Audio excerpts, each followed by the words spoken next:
Welcome to another episode of Within the Story. I'm your host, Moody Black. I'm here with none other than Miss Ebony, aka Juice, Juicy. If you're nasty, what do you Miss Juicy? If you're nasty.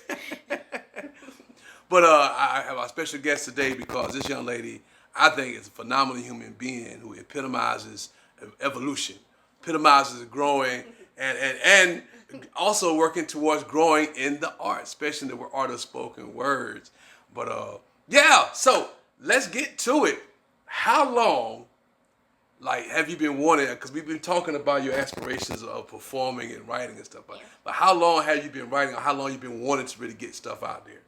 Oh man, I've been writing for a very long time, probably since I started really taking it serious and creating a notebook probably about 2009.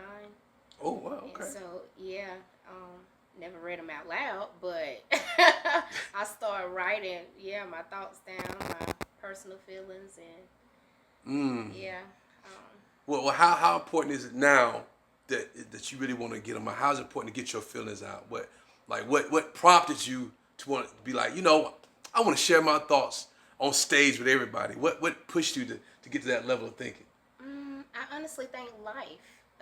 Just the struggles and the things I've been through in life just made me realize I'm ready for another chapter. And I keep saying that I want to be free and I'm feeling free. So I think that's also a part of it is speaking my truth.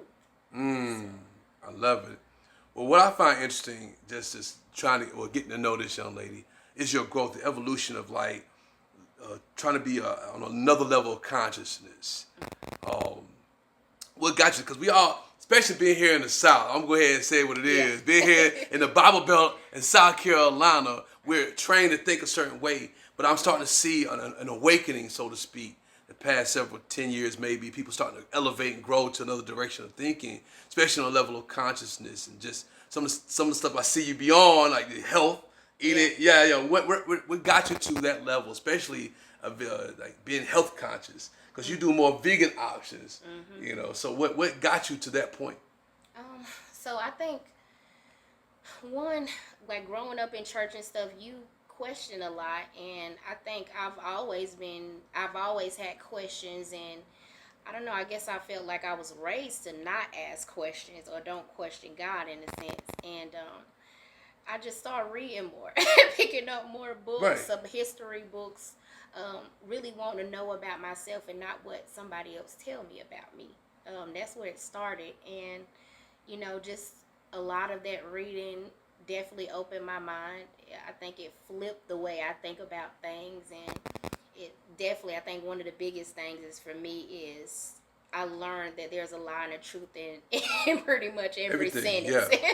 So just kind of figuring that just opened my mind to it, and then just realizing that I am not a physical being, I am a spiritual being. So to know that you're a spiritual being, I want to feed me.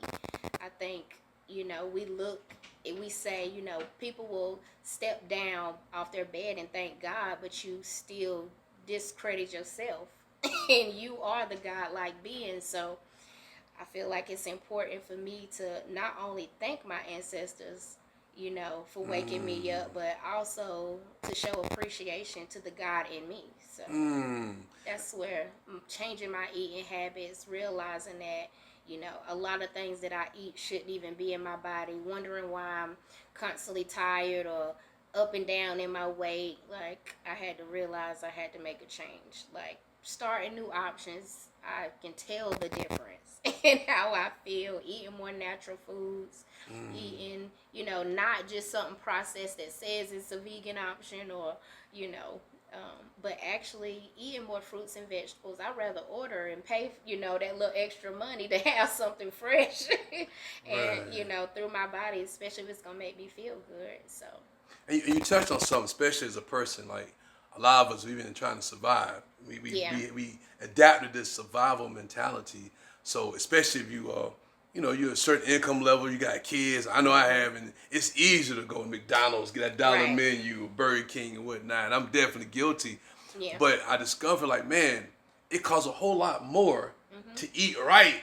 You do. And then when you start really awakening, you start realizing it ain't just by accident. Mm-hmm. It's just not by accident that Right. you have to pay $10 for a romaine head of lettuce, and it's Exactly. $1 for this Happy Meal over here. Exactly. You know what I'm saying? It's not just by accident. So I just want to applaud and salute you for that. To have that consciousness to say, you know what, I'm gonna start doing better for myself, Right. which is not never an easy task when everybody No. else is trained a To do certain another way. way, Yeah, a certain way. I'm and you, still at Sunday dinner, and it's you still veer off. macaroni and Oh yeah, you know yeah. all that. Don't mean it don't look good. Oh, look but good. And hey, man, every now and then, I ain't gonna lie, just get a little bit. Get a little bit of macaroni. I might dab with a few things, but certain things I definitely I feel like I don't want to ever have to backslide on it if I can help it. And I will say this: yes, it costs a lot to eat healthy, but I like right now I have for the past 5 years all I've done is plant trees. Let's go. And so I have all types of fruit trees in my yard. That's awesome. We garden every year, so cucumbers, all the fresh vegetables down to my lettuce come from my backyard. Let's go. So I'm trying to get there. You said I got some stuff in the window. Like that's all it's about. It's nothing for you to go get some seeds. It's just about time. The same time you can put in to the stuff that really don't mean us no good, you can put that same time into something that's gonna help you in the long run.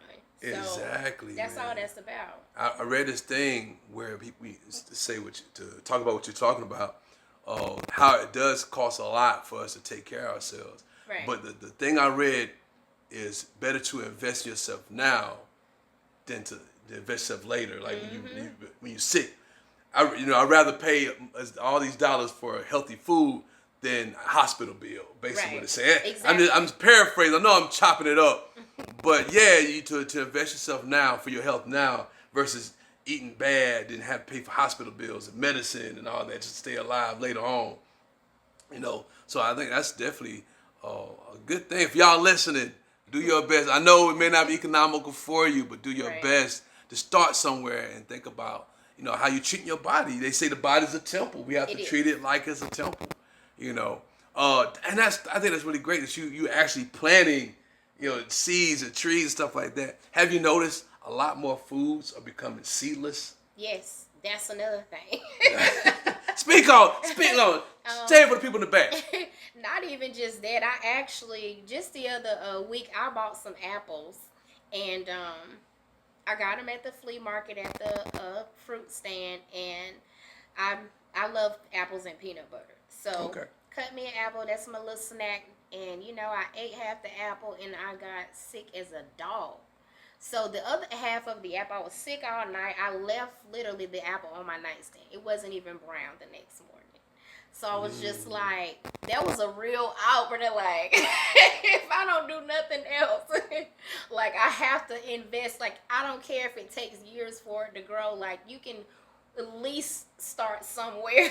Because to know that it's not even safe to cut an apple and it not even turn, because apples, I have never known the apple not to turn within a few minutes. Within 30 minutes, the apple going brown. And yeah, those were green and red apples I had. Did the same thing, cut the apple, just left it on the counter just to see 2 hours go by. The apple is still just as white as I don't know what. So our food is being poisoned.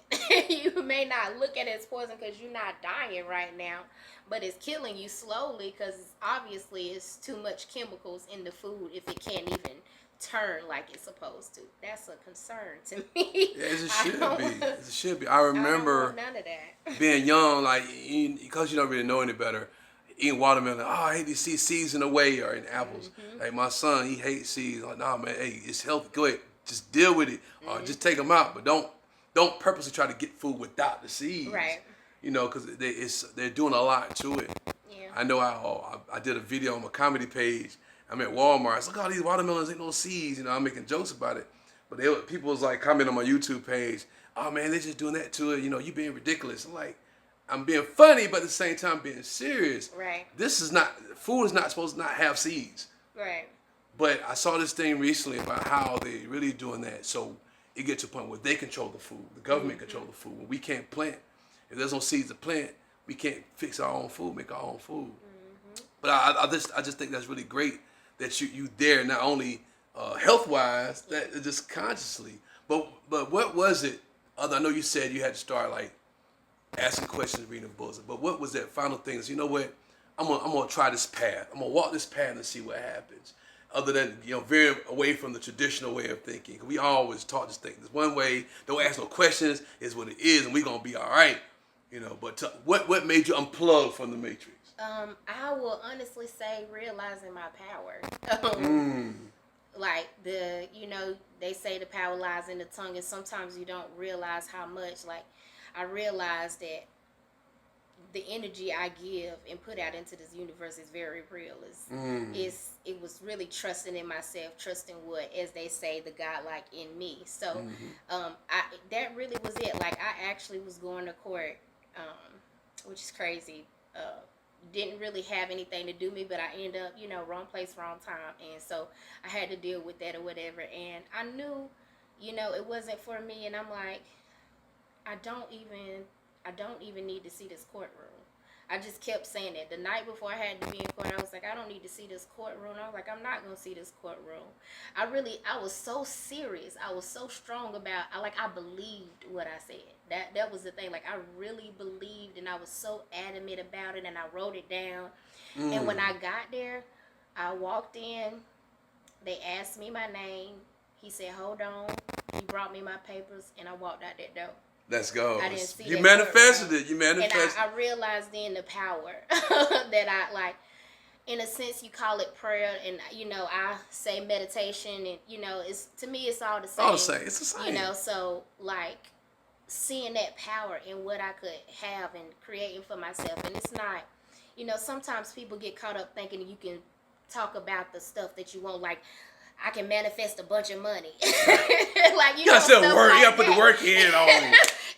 But like wanting something or around you or speaking something out in that way, like, I think it really showed me, like, I needed to tap into that. I needed to know, read about and understand the gift I have, as a person, like, because I'm not taught that. I wasn't taught that. I wasn't taught that the gift was in me. I was taught that. A lot of us wasn't. Yeah, I was taught that I was following just a spiritual being, and, it wasn't me. So I feel like that's what opened my mind and made me question and figure out, like, who is you? Who is this black woman? Like, what are you? What do you represent? Where did you come from?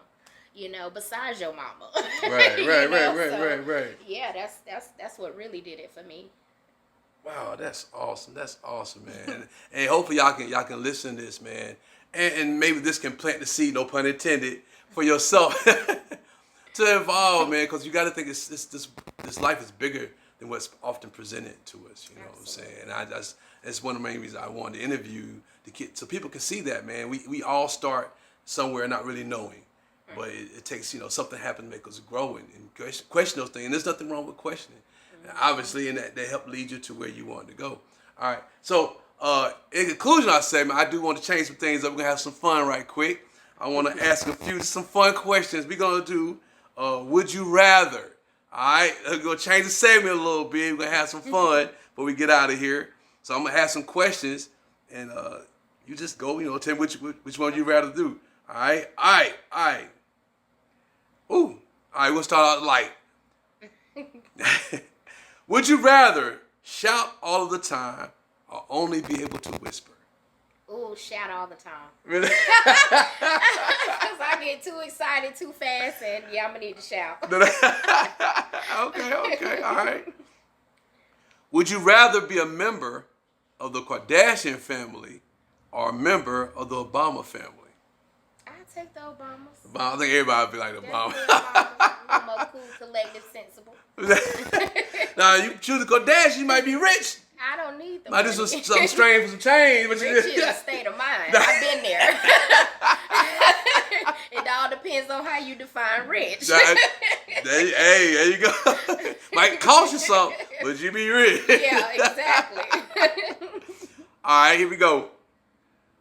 Would you rather be hopelessly lost in an old town or lost in the forest? Oh, the forest. The forest. Give me the trees. But to be lost though? Give me the trees. Okay. The forest, that's my ground. That's our ground. Let's go. Let's go. You're home. Let's go. All right, this is going to be interesting right here. We're gonna do a few more. All right. Would you rather be chased through a forest by a zombie or by a lion? I take the zombie. That lion gonna eat me alive. I got a chance. The zombie trying to eat you too. I got a chance with the zombie. I mean, Zombie kind of slow though. yeah. I can get away a little better. Yeah, I run no line. I ain't out running no line. That's a the line few on the forest a little bit. Well, you know, savannah. But we just somebody gonna place a line in the forest to take. All right. Would you rather have only 7 fingers or only 7 toes? Oh. That is a good one. I think I'm gonna keep my toes. I need that balance, so I can always just stick a little fake prosthetic on my hand now. I'm all right with that. I don't know, man. They can't see my feet. I mean, no, they have it spread out a little bit. 4 over here and 3 over here. I might make it work. Not 5 and 2. Yeah, no. You know that? I want my balance still. All right. Would you rather switch your body with your ex or switch your body with your grandma? I take my ex. Really? Why you wouldn't take Granny? Don't do Granny like that. I'm good on Granny. Granny done been here and around. Take something a little more fit. All right. Here's a good one. It's the last one. Would you rather have tons of mediocre friends or one really loyal dog? I will take that loyal dog. Why? I'm okay alone. I think everything, I can have conversation with myself and the dog. And the dog. You know, a dog can't really break your trust. I feel like, you know. Okay. All right. Hey, I tried something new. You know, so maybe incorporating this from now on, just to have some fun. Anything you want to leave for our audience, not only just about you, but anything, some uplifting, encouraging words for our audience. I say, don't be the 80%. Trust what you feel, not just what people say or what the majority go with. You are a spiritual being before you were ever physical. Always find that. Don't get so caught up in the physical to where you don't know the spiritual of yourself. Because that's how you're going to make it out here in this world. Facts. So, yeah, I think that's the most important thing to walk away with, or to always remember that you are the God. Let's go. I'm put the collar on that. Yeah. Well, tell the audience where they can find you on social media. You can find me on Facebook and Instagram. On Instagram, I am Black Diamond 101, and on Facebook, I am Ebony Juicy Jones. Y'all heard it here. Y'all know what it is. Be good, be great, be kind. See y'all next time. Yeah, that's that feel good.